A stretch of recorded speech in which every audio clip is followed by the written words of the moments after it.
నమస్తే. ప్రస్తుతం మనతో పాటు సీనియర్ జర్నలిస్ట్ జయదేవ్ గారు ఉన్నారు. ఆయనతో మాట్లాడదాం. నమస్తే సార్.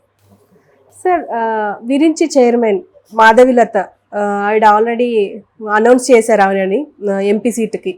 సో ఆమె బీజేపీ తరపున పోటీ చేయబోతూ ఓవైసీకి ధీటుగా నిలబడ్డారు. అయితే దీనికి సంబంధించి కరాటే కళ్యాణ్ కూడా స్పందించారు. ఆవిడకి టికెట్ రావడం సంతోషకరం, నాకు ఎలాంటి అభ్యంతరం లేదు అని అన్నారు. కానీ సోషల్ మీడియాలో మాత్రం నీకేంటి అభ్యంతరం ఆమె నిలబడితే అని చెప్పేసి అంటున్నారు. మీరేమంటారు? అంటే ఆవిడ ఏదో నిర్లిప్తత వ్యక్తం చేశారన్నట్టుగా నేను విన్నాను. అంటే ఆవిడ అసలు బీజేపీ టికెట్ కోసం ప్రయత్నించారా, లేదంటే వెనక నుంచి ట్రై చేశారా, లేదా బయటికి ఎట్లా చేస్తూనే తెర వెనక నుంచి వేరే ప్రయత్నాలు చేశారో తెలియదు. కానీ ఆవిడ చేస్తున్న సామాజిక కార్యక్రమాలకి స్పందించి బీజేపీ టికెట్ ఇచ్చిన తర్వాత ఆవిడ బీజేపీ పార్టీలో చేరారని నేను విన్నది. ఆవిడ చేసే కార్యక్రమాలకు మెచ్చి ఆవిడ ఏదైతే అక్కడ ఉండే ఓల్డ్ సిటీలో ఉండే హిందువుల్ని జాగృతం చేయడం కానీ, లేదా ముస్లిం మహిళలకి పురుళ్ళు పోయడం విషయంలో కానీ, మీరు అన్నట్టు ట్రిపుల్ తలాక్ సంబంధించిన చట్టానికి సంబంధించి హెల్ప్ఫుల్గా ఉండడం కానీ, ఆ చట్టాన్ని పార్లమెంట్లో ఆమోదం పొందిన తర్వాత కూడా ఇక్కడ దాన్ని పబ్లిసిటీ చేయడం కానీ బాగా చేశారు. ఎందుకు ఇక్కడ బాగా చేశారు అంటే, ఇప్పటికీ ఓల్డ్ సిటీలో నేను విన్నది ఏంటంటే, కొన్నిసార్లు చాలా వరకు దుబాయ్ సేట్లు వీళ్ళు వస్తుంటారు, వాళ్ళకి చిన్నపిల్లల్ని ఇచ్చి పెళ్లి చేసి పంపించేస్తుంటారు, వాళ్ళకి ఏమి ఉండదు అన్నట్టుకు రకరకాల ఎంతో వాస్తవం ఏంటో తెలియదు. ఒకవేళ ఒకసారి వాళ్ళు పెళ్ళయి అలాగ వెళ్ళిపోతే ఆ ట్రిపుల్ తలాక్తో ఏదైనా ఉందంటే వాళ్ళు ఇంకా వేరే వాళ్ళని చేసుకోవడానికి దానికి ఆ చట్టాలు అవి ఒప్పుకోవు. అంటే పూర్వం భారతదేశ సంప్రదాయాలు ఎలా ఉండేవి అలాగే ఒక ఆడది ఒక భర్తకే చేసుకోవాలి, ఇంకో భర్త చేసుకోకూడదు, ఇంకా లైఫ్ లాంగ్ అలాగే ఉండిపోవాలి తోడు లేక, అలాంటి వాటన్నిటికీ చెక్ పెట్టేలాగా చేసేసరికి అవన్నీ తెలియజెప్పేలాగా పూర్ పీపుల్కి లేదంటే ఇల్లిటరేట్ పీపుల్కి బాగా మోటివేట్ చేసేలాగా ఆవిడ పబ్లిసిటీ ఇచ్చారని విన్నాను నేను. మీరు అన్నట్టు విరించి హాస్పిటల్స్కి సంబంధించిన ఆవిడ కాబట్టి కొంత అంటే ఈ బ్యాక్గ్రౌండ్ ఉన్నా కూడా సర్వీస్ చేయాలి అనే ఆలోచన చాలా కొద్ది మందికే ఉంటుంది కదా. సో ఈ అంశం మీద నేను కరాటే కళ్యాణ్ గారు చాలా సందర్భాల్లో ఎక్కడైనా హిందూ దేవాలయాలకు ఇబ్బంది కలిగినా, లేదంటే విగ్రహాలకి ఏమైనా జరిగినా కూడా ఆవిడ కొన్నిసార్లు స్పందించడం, అక్కడ వెంటనే అక్కడికి వెళ్ళిపోవడం, స్పాట్లోకి వెళ్ళి మాట్లాడడం చేస్తారు. సో ఆవిడ ఇవాళ దీని గురించి స్పందించింది ఏంటంటే, ఇట్లా టికెట్లు కేటాయించడంలో కష్టపడిన వాళ్ళకి ఇస్తే బాగుంటుంది అన్నట్టుగా. అంటే అర్థం ఏంటి, ఇప్పుడు కష్టపడకుండా ఇచ్చారనే కదా. రాజుగారి పెద్ద భార్య మంచిది అంటే ఏంటి, చిన్న భార్య అంత మంచిది కాదని, అంటే మంచిది కాదని కూడా కాదు, చిన్న భార్య కన్నా పెద్ద భార్య ఇంకా మంచిదని. అలాంటి ఏదో అర్థం వచ్చేలాగా ఆవిడ మాట్లాడడం వల్ల ఏమవుతుందంటే, ఇంకా కష్టపడే వాళ్ళు ఉన్నారు వాళ్ళకి ఇవ్వచ్చు కదా అనుకుంటారు. అలా అనుకుంటే మరి ఈవిడ కష్టపడిన తర్వాత టికెట్ అనౌన్స్ చేసే కదా వీళ్ళకి పార్టీలో చేరారు. అలాగైతే ముందు నుంచి పార్టీలో ఉండి కష్టపడి అందరూ చూపు తన వైపు తిప్పుకునేలా చేసేవారు కదా ఈవిడ. ఒకవేళ ఈవిడ నిజంగా టికెట్ ఆశించి చేస్తుంటే ముందే పార్టీలో చేరుండేది కదా, ఆవిడ చేరలేదుగా. మరి దీన్ని మరి ఆవిడకి ఎటువంటి హింట్స్ దొరికాయో, ఎటువంటి లీడ్స్ దొరికాయో బీజేపీ నుంచి తెలియదు కదా. దట్టు బీజేపీ ఎట్లా ఉంటుందంటే, మొదటి నుంచి సంఘ పరివార్ నుంచి వచ్చిన వ్యక్తులు అందులో ఉంటారు కాబట్టి దానికోసం ప్రాణాలు ఇచ్చి, దేశం కోసం ప్రాణాలు ఇచ్చే వాళ్ళనే మ్యాక్సిమం ఐడెంటిఫై చేస్తుంది. అటువంటి వాళ్ళని ఎట్టి పరిస్థితుల్లో వదులుకోరు.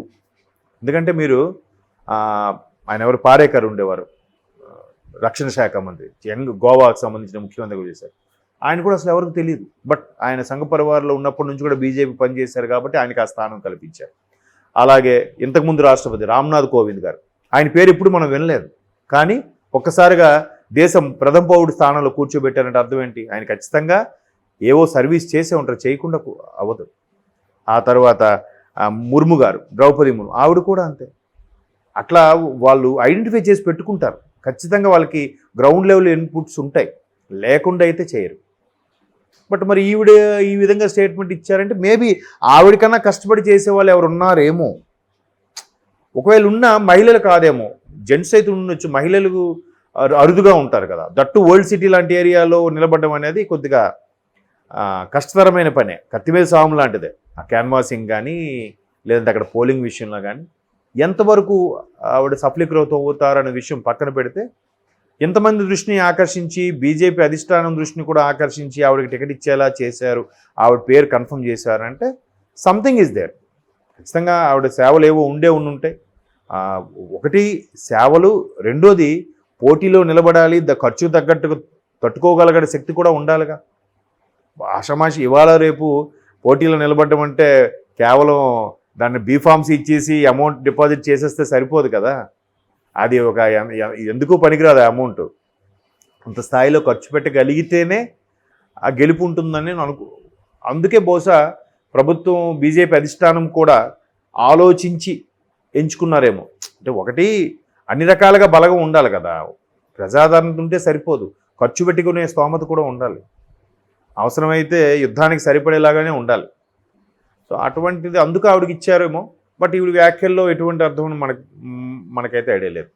చూద్దాం మరి. అంటే ఆవిడికి పోటీ చేస్తారని ప్రశ్నించినప్పుడు కూడా ఆవిడ ఇక్కడి నుంచి పోటీ చేయడం కాదు, నేను ఆంధ్రాల నుంచి పోటీ చేయాలనుకుంటున్నాను అన్నట్టు కూడా ఏవో చెప్పారట. సో మరి రేపు పొద్దున టీడీపీ జనసేన అలయన్స్తో పాటు బీజేపీ పొత్తు కూడా ఆల్మోస్ట్ ఆల్ కన్ఫర్మ్ అయిపోయినట్టే. బట్ డిక్లేర్ చేయడం ఒకటే ఉంది, డిక్లరేషన్ కూడా ఏం ఉండదు. బట్ టీడీపీ జనసేన పెట్టే సభకి మోడీ గారు ఆ సభకి హాజరవుతారు, అదే ఇంకా కన్ఫర్మేషన్ అనుకోవాలి అన్నట్టుగానే ఉంది. దానికి ప్రెస్ మీట్ ఏం పెట్టి చెప్పరంట, అంటే నాకున్న ఇన్ఫర్మేషన్. ఆల్రెడీ అందరూ అనుకుంటున్నారుగా వాళ్ళ పొత్తులో టీడీపీ జనసేనతో పాటు బీజేపీ కూడా వస్తుందని. సో అలాంటి సందర్భంలో బీజేపీకి ఒక 5 ఎంపీ స్థానాలు, 5 నుంచి 9 వరకు ఎమ్మెల్యే స్థానాలు కూడా ఇస్తారంటున్నారు. మేబీ కళ్యాణ్ గారు ఏమైనా ఇన్ఫ్లుయెన్స్ చేయగలిగితే, పెద్ద పెద్ద నాయకులతో గాడి పరిచయాలు ఉన్నట్లయితే ఈవిడ కూడా పర్టికులర్ స్థానంలో పోటీ చేయించవచ్చు. ఈవిడ కూడా వాస్తవానికి ఆంధ్రాకి చెందిన వ్యక్తి అనుకుంటున్నాను ఈవిడిని. బట్ ఇక్కడ స్థిరపడ్డారు. ఉత్తరాంధ్రకి చెందిన వ్యక్తి అన్నట్టుగా విన్నాను నేను, మొన్నగా పూర్తిగా తెలియదు. వైజాగ్ అదే ఉత్తరాంధ్ర వైపు అన్నట్టుగా విన్నాను. మేబీ అక్కడ ఏమైనా బీజేపీకి సీటు కేటాయిస్తే ఆయా ప్రాంతాల్లో ఎక్కడైనా పోటీ చేస్తే టీడీపీ జనసేన ఉన్న ఫ్లోలో బీజేపీలో కూడా గెలిచే అవకాశాలు ఉండొచ్చు.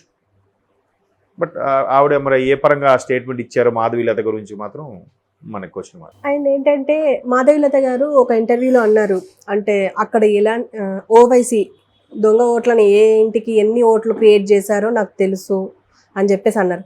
ఈ మధ్య ఫిరోజ్ ఖాన్ కూడా కాంగ్రెస్ నేత, ఆయన కూడా అన్నారు దొంగ ఓట్లు నడుస్తున్నాయి కాబట్టి కాపాడాలి డెమోక్రసీని అని చెప్పేసి కూడా ఆయన కూడా మాట్లాడారు. అంటే నిజంగా అక్కడ దొంగ ఓట్లు నడుస్తున్నాయి అంటారా? ఈవెన్ ఫిరోజ్ ఖాన్ గారు కూడా ఒకనొక సందర్భంలో మోదీ గారిని కూడా మెచ్చుకున్నాడు ఆయన. అది ఈ మధ్యకాలంలో మీకు వైరల్ అయింది చూస్తే. అంటే ఆయన కాంగ్రెస్, యాక్చువల్గా ఫిరోజ్ ఖాన్ కాంగ్రెస్ అయినా కూడా ఒక ప్రధానమంత్రి అవ్వాల్సిన వ్యక్తికి ఉండే లక్షణాలు ఏంటో వివరించాడు ఆయన.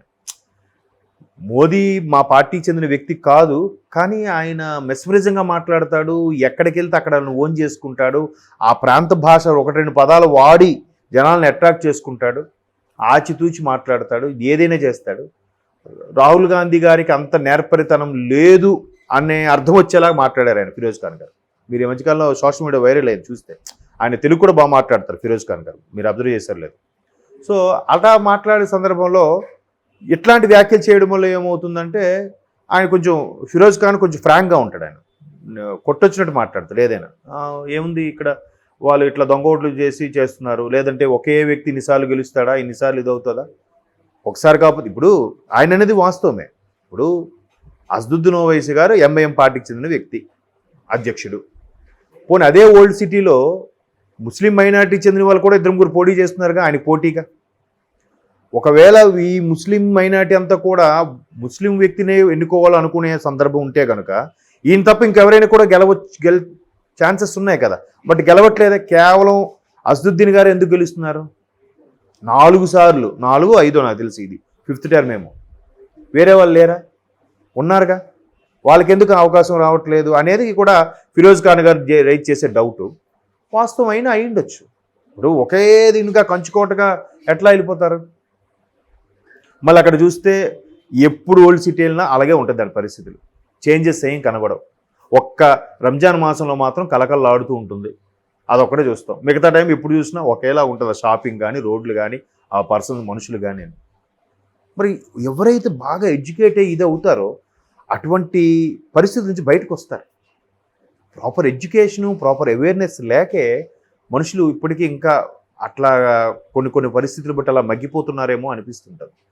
చూద్దాం ఈసారైనా ఏమైనా చేంజెస్ కనబడితే, అట్లీస్ట్ ఈ మాధవీలత గారు కాకపోయినా వేరే వ్యక్తి అయినా ఎన్నికైతే ఎలా ఉంటుందో. మనిషి అనేవాడు కొంచెం భయం వస్తే నేను ఓడిపోతే నేను కనీసం ఇక్కడ స్థానిక ఉన్న ప్రజలకు ఏదో ఒకటి చెయ్యాలని తపన వస్తుంది. ఓడిపోలేదు అనుకోండి, నాకు ఎదురే లేదు, నేను ఇట్లాగే ఉంటా, ఇంకా అరాచకాలు లేదంటే వాళ్ళు చేసే విధానాలు అలా పెరిగిపోతూనే ఉంటాయి కదా. అవును. చూద్దాం ఏమవుద్దాం. Okay sir, thank you.